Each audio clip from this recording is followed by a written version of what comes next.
Assalamualaikum. Apa kabar sahabat kisahkan? Kita akan melanjutkan kisah tentang Nabi Yusuf alaihi salam. Bismillah.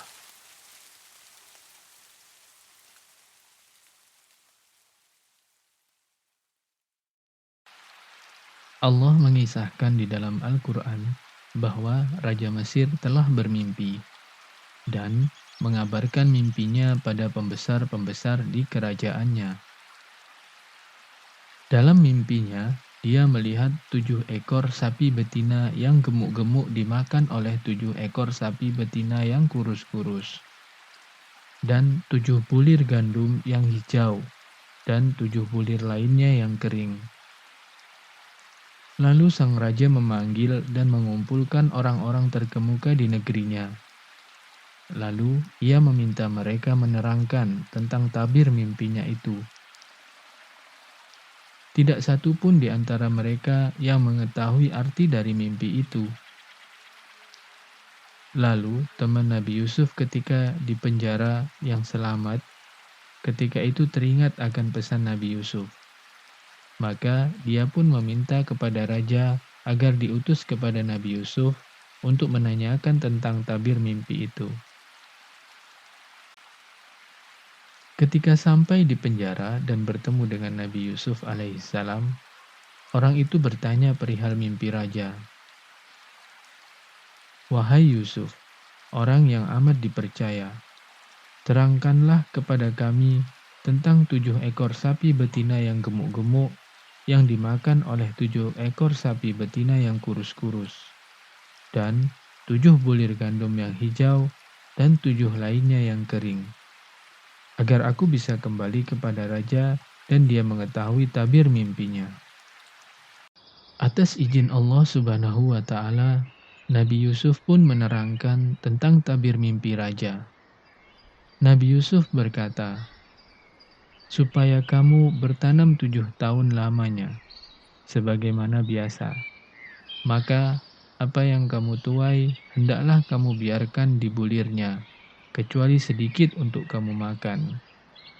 Kemudian sesudah itu akan datang 7 tahun yang amat sulit, yang menghabiskan apa yang kamu simpan untuk menghadapinya, kecuali sedikit dari bibit gandum yang kamu simpan. Kemudian setelah itu akan datang tahun yang pada masanya manusia diberi hujan dengan cukup, dan di masa itu mereka memeras anggur. Nabi Yusuf alaihissalam menerangkan bahwa negeri Mesir akan mengalami masa yang sulit, kekeringan selama 7 tahun. Namun sebelum itu, Mesir akan berada pada masa tanam seperti biasanya. Oleh karenanya, sebelum memasuki masa sulit, mereka harus menghemat makanan yang mereka punya untuk menghadapi masa sulit yang akan dihadapi, sehingga mereka bisa selamat melaluinya. Raja lalu meminta agar Nabi Yusuf alaihissalam dihadapkan kepadanya. Namun beliau menolak. Nabi Yusuf terlebih dahulu ingin agar namanya dibersihkan, karena dia dipenjarakan dengan tuduhan palsu, menggoda istri seorang pembesar Mesir. Padahal yang terjadi adalah sebaliknya. Beliau ingin membuktikan bahwa dia tidak berkhianat di belakang Al-Aziz.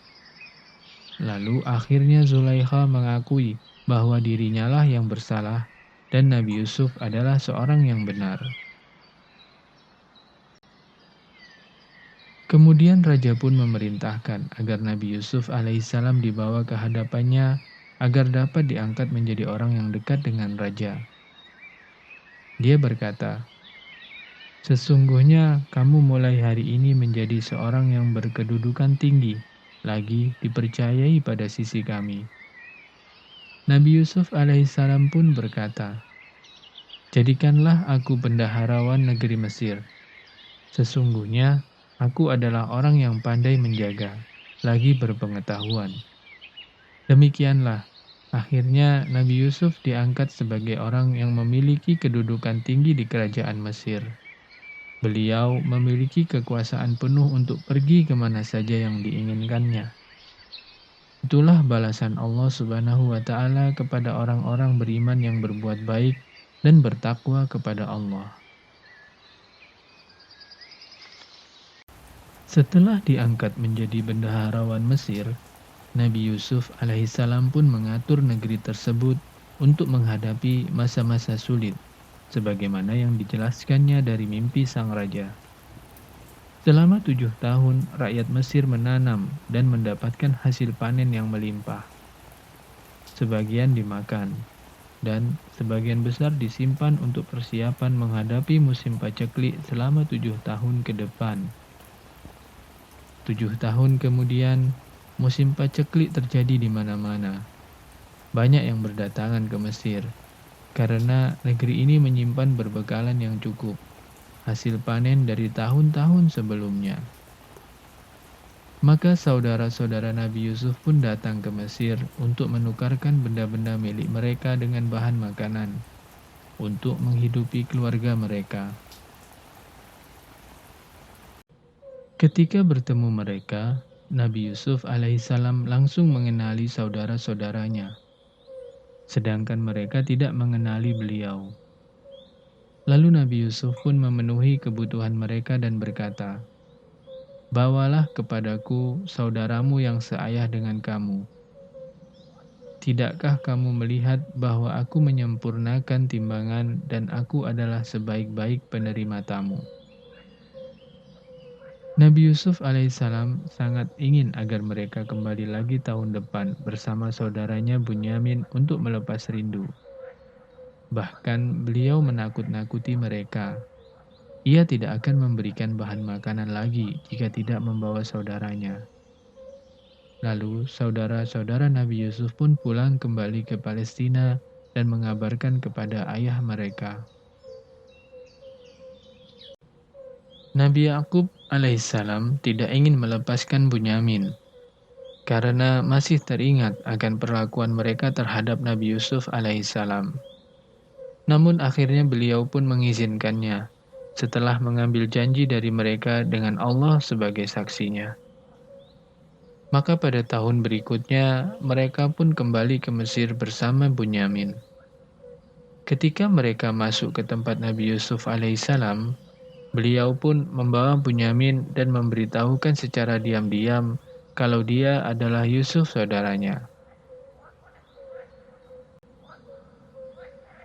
Lalu Nabi Yusuf pun membuat siasat agar dapat menahan Bunyamin bersamanya. Setelah menyiapkan bahan makanan bagi saudara-saudaranya, beliau memerintahkan pengawalnya memasukkan takaran raja ke dalam karung Bunyamin.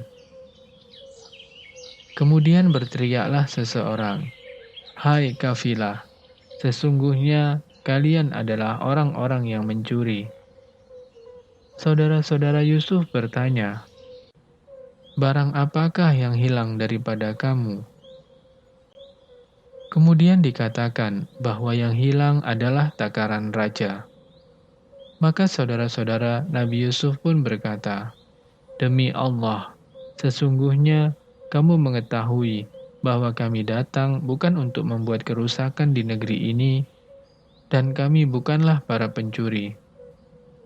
Mereka menjawab, "Tetapi apa balasannya jikalau kamu betul-betul pendusta?" Saudara-saudara Nabi Yusuf alaihissalam berkata, "Balasannya ialah pada siapa diketemukan barang yang hilang dalam karungnya, maka dia sendirilah balasannya atau tebusannya. Ini adalah hukum bagi orang yang berbuat kezaliman dalam syariat Nabi Yakub alaihissalam." Akhirnya karung-karung mereka pun diperiksa satu persatu, dan yang terakhir adalah karung milik Bunyamin. Melihat itu, saudara-saudaranya pun berkata, "Jika ia mencuri, maka sesungguhnya telah pernah mencuri pula saudaranya sebelum itu."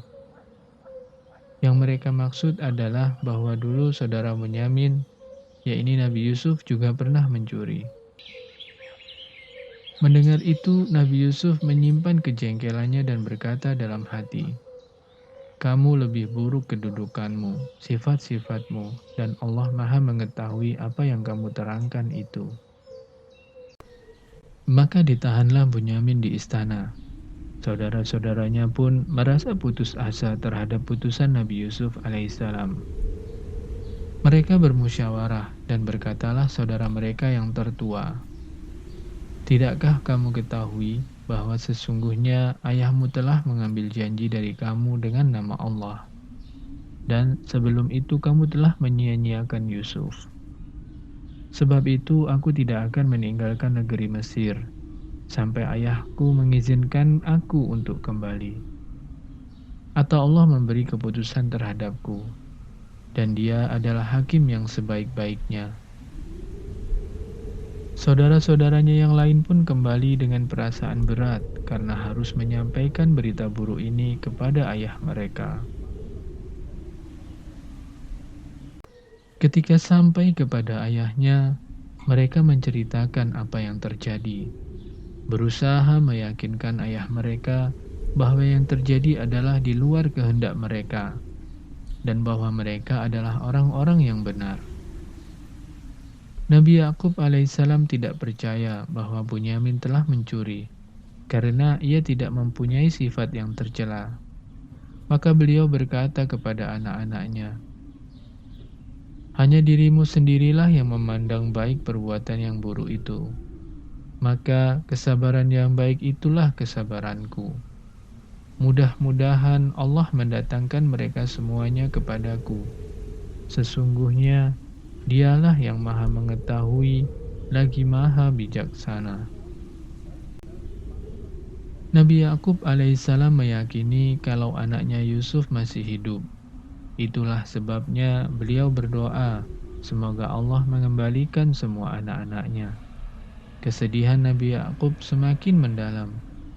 Beliau telah kehilangan Yusuf, dan kini harus kehilangan anaknya yang lain. Dalam Al-Quran dikisahkan bahwa akibat duka cita yang mendalam itu, mata beliau menjadi putih. Karena seringnya menangis mengadukan keadaannya kepada Allah. Beliau juga menahan amarahnya kepada anak-anaknya. Melihat keadaannya, anak-anaknya pun merasa prihatin dan berkata kepada ayah mereka dengan lemah lembut, agar tidak lagi terlalu mengingat Yusuf yang menyebabkan tubuhnya menjadi kurus kering dan matanya menjadi buta. Nabi Yakub pun berkata, "Sesungguhnya hanyalah kepada Allah aku mengadukan kesusahan dan kesedihanku, dan aku mengetahui dari Allah apa yang kamu tiada mengetahuinya."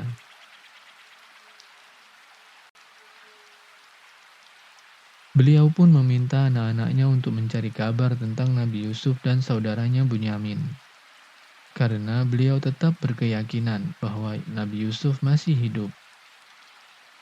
Beliau mengatakan kepada anak-anaknya untuk tidak berputus asa. Beliau berkata, "Hai anak-anakku, pergilah kamu, maka carilah berita tentang Yusuf dan saudaranya, dan jangan kamu berputus asa dari rahmat Allah. Sesungguhnya tiada berputus asa dari rahmat Allah melainkan kaum yang kafir." Singkat cerita, pada tahun berikutnya, saudara-saudara Nabi Yusuf kembali ke Mesir untuk menukar barang-barang mereka dengan bahan makanan seperti tahun-tahun sebelumnya, meminta kemurahan hati dari Nabi Yusuf. Nabi Yusuf pun berkata, "Apakah kamu mengetahui kejelekan apa yang telah kamu lakukan terhadap Yusuf dan saudaranya ketika kamu tidak mengetahui akibat perbuatanmu itu?" Saudara-saudaranya pun terkejut. Mereka baru menyadari bahwa yang berdiri di hadapan mereka adalah saudara mereka, Yusuf, yang pernah mereka buang ke dasar sumur. Seolah ingin meyakinkan diri, mereka pun bertanya, "Apakah kamu ini benar-benar Yusuf?" Yusuf menjawab, "Akulah Yusuf, dan ini saudaraku. Sesungguhnya Allah telah melimpahkan karunia-Nya kepada kami. Sesungguhnya barang siapa yang bertakwa dan bersabar, maka sesungguhnya Allah tidak menyia-nyiakan pahala orang-orang yang berbuat baik. Saudara-saudara Nabi Yusuf pun mengakui kelebihan yang Allah berikan kepada beliau dan mengakui kesalahan-kesalahan mereka. Karena belas kasih kepada saudara-saudaranya, Nabi Yusuf pun berkata, "Pada hari ini tidak ada cercaan terhadap kamu. Mudah-mudahan Allah mengampuni kamu. Dan Dia adalah Maha Penyayang di antara para penyayang." Dan beliau pun berkata pula, "Pergilah kamu dengan membawa baju gamisku ini, lalu letakkanlah dia ke wajah ayahku. Nanti ia akan melihat kembali, dan bawalah keluargamu semuanya kepadaku." Maka rombongan saudara Nabi Yusuf pun kembali ke negerinya untuk menjemput ayah dan keluarga mereka. Sebelum rombongan saudara Nabi Yusuf memasuki negerinya, Nabi Yakub berkata kepada keluarganya, "Sesungguhnya aku mencium bau Yusuf. Sekiranya kamu tidak menuduhku lemah akal, tentu kamu membenarkanku." Keluarganya berkata, "Demi Allah, sesungguhnya kamu masih dalam kekeliruanmu yang dahulu." Ketika rombongan itu tiba, mereka meletakkan baju gamis Nabi Yusuf ke wajah Nabi Yakub, sehingga beliau dapat melihat kembali. Nabi Yakub alaihissalam pun berkata, "Tidakkah aku katakan kepadamu bahwa aku mengetahui dari Allah apa yang kamu tidak mengetahuinya?" Saudara-saudara Nabi Yusuf pun menyadari dan mengakui kesalahan mereka dan berkata, "Wahai ayah kami, mohonkanlah ampun bagi kami terhadap dosa-dosa kami. Sesungguhnya kami adalah orang-orang yang bersalah." Mereka sangat berharap Allah akan mengampuni mereka melalui doa ayah mereka, karena keutamaan ayah mereka sebagai seorang Nabi Allah. Nabi Yakub berkata, "Aku akan memohonkan ampun bagimu kepada Tuhanku. Sesungguhnya Dialah yang Maha Pengampun lagi Maha Penyayang." Setelah itu diboyonglah Nabi Yakub beserta seluruh keluarganya ke istana. Sesampainya di sana, Nabi Yusuf mendudukkan ayah dan ibunya di singgasana bersamanya. Lalu mereka semua, saudara-saudara Nabi Yusuf yang berjumlah 11 orang, ayah dan ibunya bersujud kepada beliau, Nabi Yusuf alaihissalam. Sujud ini diperbolehkan dalam syariat Nabi Yakub dan Nabi Yusuf, yang menunjukkan penghormatan mereka kepada Nabi Yusuf atas keutamaan yang Allah anugerahkan kepada beliau. Sedangkan dalam syariat Islam yang dibawa oleh Nabi kita Muhammad SAW, manusia dilarang sujud kepada siapapun atau apapun, dan diperintahkan untuk bersujud hanya kepada Allah saja. Nabi Yusuf pun berkata, "Wahai ayahku, inilah tabir mimpiku yang dahulu itu. Sesungguhnya Tuhanku telah menjadikannya suatu kenyataan. Dan sesungguhnya Tuhanku telah berbuat baik kepadaku ketika Dia membebaskan aku dari rumah penjara dan ketika membawa kamu dari dusun padang pasir. Setelah syaitan merusakkan hubungan antaraku dan saudara-saudaraku. Sesungguhnya Tuhanku maha lembut terhadap apa yang Dia kehendaki. Sesungguhnya Dialah yang maha mengetahui lagi maha bijaksana. Ya Tuhanku, sesungguhnya Engkau telah menganugerahkan kepadaku sebahagian kerajaan dan telah mengajarkan kepadaku sebahagian tabir mimpi. Ya Tuhan, pencipta langit dan bumi, Engkaulah pelindungku di dunia dan di akhirat. Wafatkanlah aku dalam keadaan Islam dan gabungkanlah aku dengan orang-orang yang soleh." Demikianlah kisah Nabi Yusuf alaihissalam. Setelah cobaan yang menimpanya, dan kerinduannya yang sangat besar terhadap ayah, ibu, dan keluarganya, akhirnya dapat berkumpul kembali dengan keluarganya dan hidup berbahagia. Dikisahkan bahwa Nabi Yakub hidup bersama Nabi Yusuf di Mesir selama 17 tahun. Ketika Nabi Yakub wafat, Nabi Yusuf membawanya untuk dikuburkan di dekat ayah dan kakeknya, yaitu Nabi Ishak dan Nabi Ibrahim alaihissalam. Dikisahkan pula bahwa Nabi Yusuf wafat dan berwasiat untuk dikuburkan di sisi kedua orang tuanya.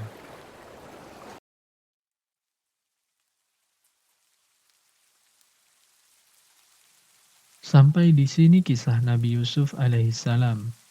Ada banyak pelajaran yang dapat kita ambil dari kisah ini. Di antaranya, menjadi seorang pemaaf adalah sifat yang sangat mulia. Lihatlah Nabi Yusuf alaihissalam. Ketika saudara-saudaranya telah mengenali dan meminta maaf kepada beliau, Nabi Yusuf pun langsung memaafkan mereka dengan berkata, "Pada hari ini tak ada cercaan terhadapmu. Mudah-mudahan Allah mengampuni kamu. Dan Dia adalah Maha Penyayang di antara para penyayang." Kalimat ini jugalah yang diucapkan Nabi Muhammad SAW kepada orang-orang kafir Quraisy setelah penaklukan kota Mekah, dan mereka meminta maaf kepada beliau dan berbondong-bondong masuk Islam. Nabi Yakub dan Nabi Yusuf adalah orang-orang mulia yang memberikan tauladan dalam hal kesabaran yang baik, yang menahan amarah atas perbuatan keji saudara-saudara Nabi Yusuf, dan mengadukan semua persoalan mereka hanya kepada Allah semata. Kita tidak boleh berputus asa dari rahmat Allah, sebagaimana yang dikatakan dan dicontohkan oleh Nabi Yakub dan Nabi Yusuf. Setelah kesulitan, pasti ada kemudahan. Sebagaimana penderitaan Nabi Yakub dan Nabi Yusuf yang Allah gantikan dengan kebahagiaan dan balasan yang lebih baik di sisinya. Kita tidak boleh mengungkit-ungkit kesalahan orang yang telah mengakui kesalahannya dan meminta maaf. Lihatlah, Nabi Yusuf tidak sedikit pun dia merendahkan saudara-saudaranya karena kesalahan mereka. Beliau menyebutkan bahwa sesungguhnya syaitanlah yang telah menyebabkan rusaknya hubungan beliau dengan saudara-saudaranya. Kisah Nabi Yusuf ini terdapat di dalam Al-Quran dalam surat Yusuf. Wallahu a'lam bishawab. Wassalamualaikum.